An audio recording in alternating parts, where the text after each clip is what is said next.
Hey, what's going on, guys? Tim here, doing another video on my progress with my Sheridan leather crafting here.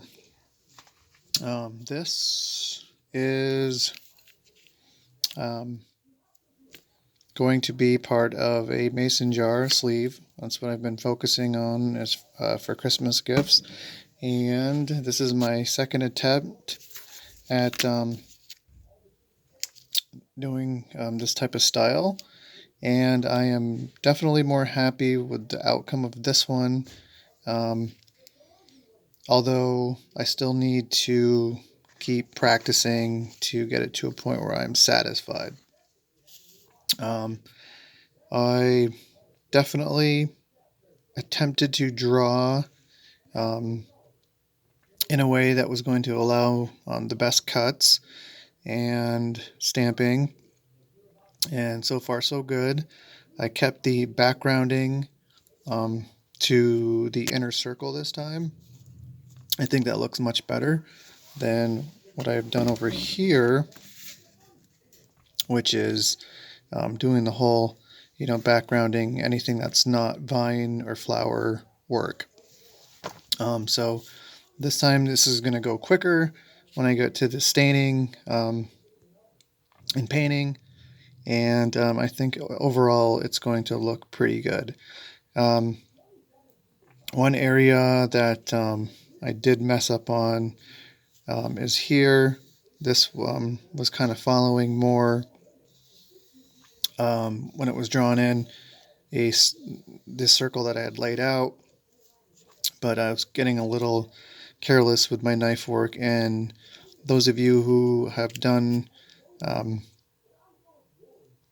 carving with a swivel knife, you know that the properties of the leather can pull your knife even if you have it to the right consistency as far as moisture, and your knife is all good.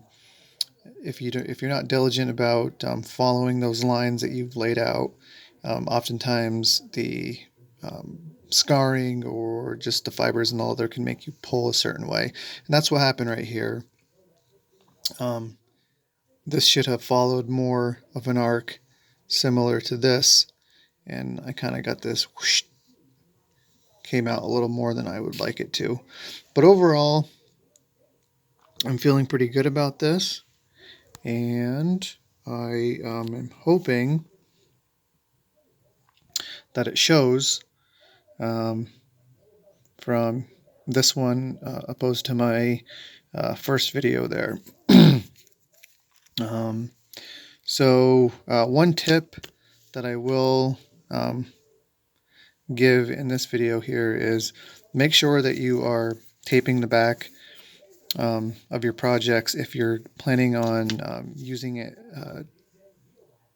for a purpose where you need it to match a certain measurement, because what happens with the leather when you're tooling it, it mushrooms out and it gets warped, and that prevents that from happening, not completely but enough where it makes a difference. Another thing is when you are doing your tooling work, I would suggest going in and doing your background first and then your edge beveling. I had done reverse in the past. However, I watched this video not too long ago with this gentleman. I believe he's out of Texas.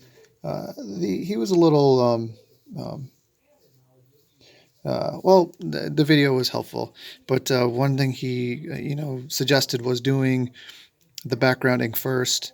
That's the way he'd been taught, and I guess his family has, been doing the work for quite some time, and it was kind of, a thing that he was pointing out that a lot of people do wrong, and I tried it, and I actually like it. Either way works, but I feel good with doing it with the backgrounding first and then the edge beveling after.